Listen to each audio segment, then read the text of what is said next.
Good morning, everybody, and welcome back to Self-Love TV.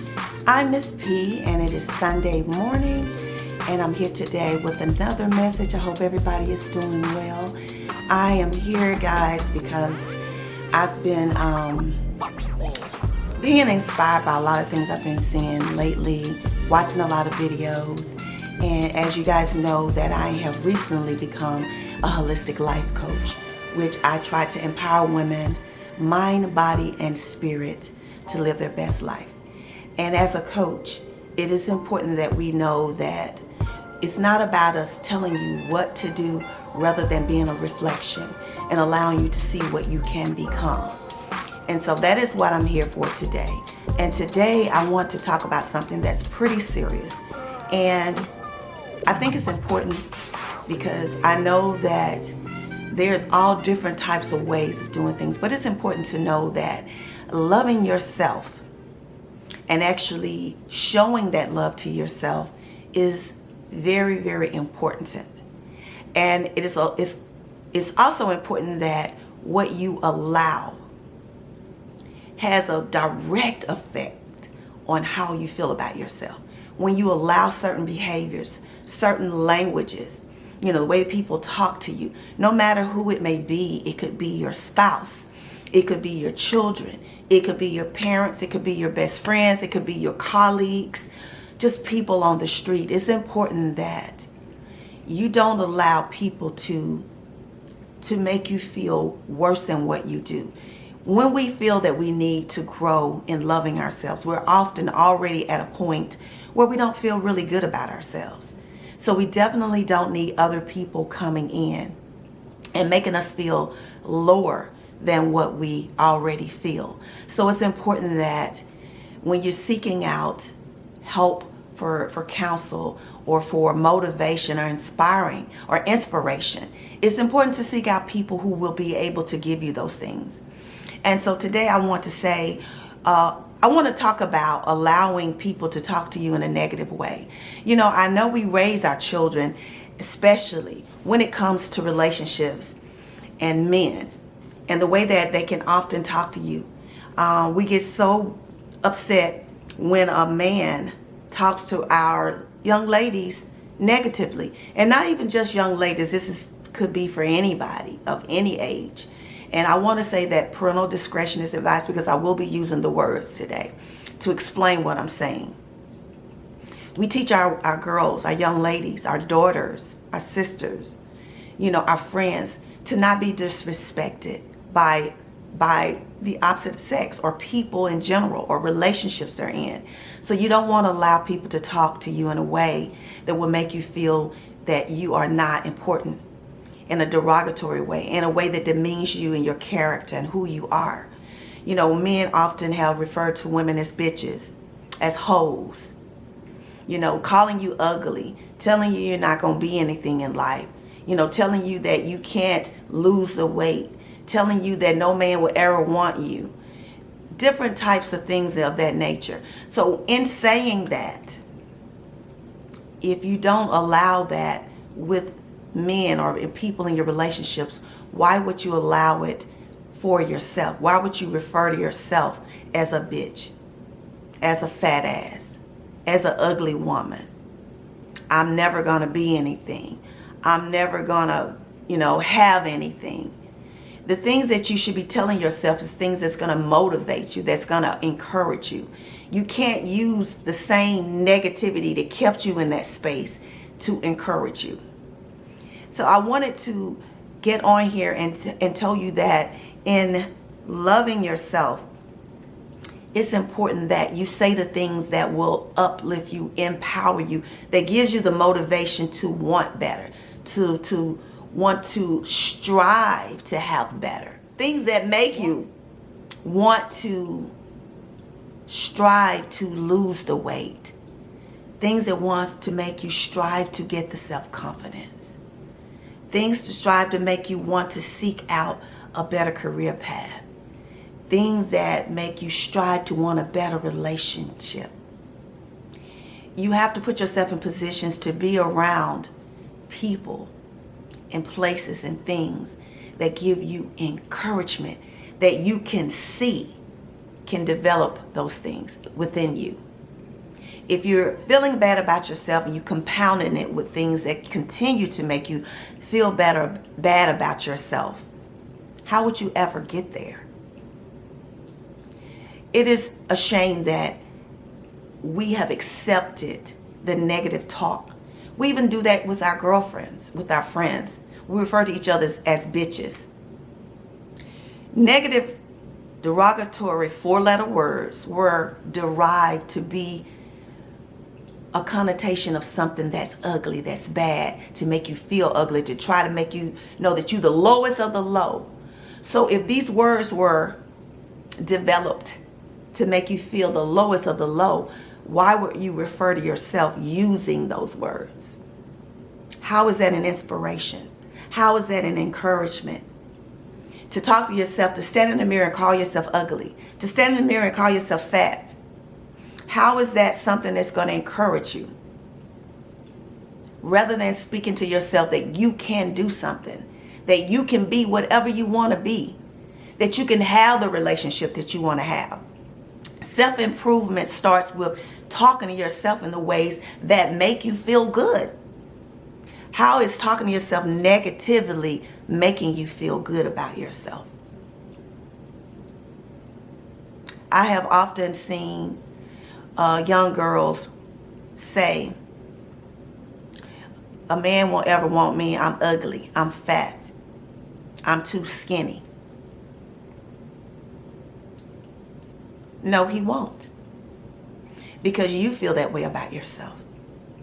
The things that you say to yourself, your mind believes it. Everything you tell yourself, your mind will accept. If you're constantly feeding yourself negative thoughts, negative words, that's what you will accept. You got to break that old bad habit of thinking that empowers you in some way. That walking around feeling like you the it girl, you tough, you can take it, is the way to go. Putting yourself around people who are going to give you an example of what love looks like is empowerment. Also, on this road of love doesn't mean you won't ever slip and fall. It is not one person out here that has not failed multiple times in trying to get where they're trying to go. See, it is more about the journey than the destination. Because that's where you have the most fun. When you see the progress, when you see the growth of where you come from, is how you motivate yourself. Because it is an ongoing process. You will never get to the point where you say, dun dun dun dun dun dun dun dun dun dun, like you're just there and there's no other levels to reach. Your life will be a progression of growth continually. See, in becoming a life coach, it's not about me. It's about showing every part of the journey, and that you're going to have highs and you're going to have lows, but showing you that continuing to strive is what coaching is about. It's not about making a person feel bad about themselves. It's about showing them how they can be in a place where they can accept where they are and strive for better. And loving themselves every step of the way. See, I've lived that life of thinking that I'm going to be what people say I am. But when I saw that I could do better with my life, I reached for it. And even though I continue along that journey to make mistakes, and even though I sometimes slip and fall, and sometimes I have a day off where I feel low about myself, it's all a part of the journey, because as long as I know that the next day I am going to get up, I'm going to shake myself off, and I'm going to keep on going, that's showing me that I'm human and that I make mistakes, but I don't give up. That's what the journey is all about. It's not giving up. It's continuing to take a step. You can be assertive. You can be stern. You can stand up for yourself. You can talk strongly to someone. You can be aggressive in your approach, but never negative. Negativity sets you back to where you were. In helping you ladies to know about self-love, I'm going to always strive to show you what it is to grow. What it is to grow.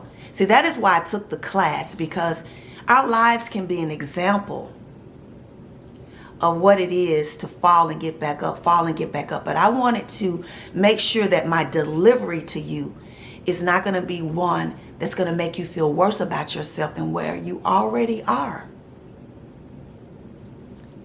And my journey isn't your journey. See, what I'm trying to do with my life and where I'm trying to go with my life is not where you're trying to go. You could simply want to sit in your house and have the best garden you could ever have. You may have a desire to be the best painter. You may have a desire to cruise around the world. Your goal could be simply to retire from your 9-to-5. Everybody's goal in their journey of self-love is not going to look the same. But what it is, that its similarities, is our drive, is our determination to get back up every day, putting one foot in front of the other. You are not what you used to be. Stop listening to people call you names. Stop listening to men tell you you can't be something. If you take a year to lose the weight, as long as you lose it, it's what you're after. I may be able to lose my weight in 90 days and it may take you 6 months. But what is it? It's the fact that we're encouraging each other to continue on our journey. We're not going to all reach where we're trying to be at the same time. We're all different. Our DNAs are different. Our body structures are different. Our mentality is different. Our drive is different. But what we can do collectively is to continue to encourage one another and continue to show up for each other and support one another. That's what it's all about. Empowerment, sisterhood is about everybody working together and never giving up on one another. So speak to yourself lovingly. Never feel that you have to resort to negativity to help you get where you need to be. I'm going to be a voice on this platform of showing women and reflecting that you're human. But as long as you show up for yourself every day and stop allowing people to treat you in ways that don't make you feel good inside, you're going to be okay. Your journey and your growth is your own. And you can take as much time as you need to get there. See, it's not about, for me, what I'm going to get from this. It's what I'm giving to you. So I want to thank you all for tuning in today to Self-Love TV. If you have not subscribed, please feel free to look around. And if you see something that will encourage you, motivate you, empower you, inspire you, or even entertain you, please feel free to hit the subscribe button, give me a thumbs up, drop a comment, and leave your thoughts. I would also like for you to jump over to my main primary channel, Lydia's Life TV, and become a part of the family. And I appreciate you for showing up today, and all those returning subscribers, followers, encouragers, sisters. Thank you for stopping by today, and I will see you in the next video. Remember always, peace and love, kisses and hugs, and I'll see you in another episode on Lydia's Self-Love TV. Thank you for tuning in.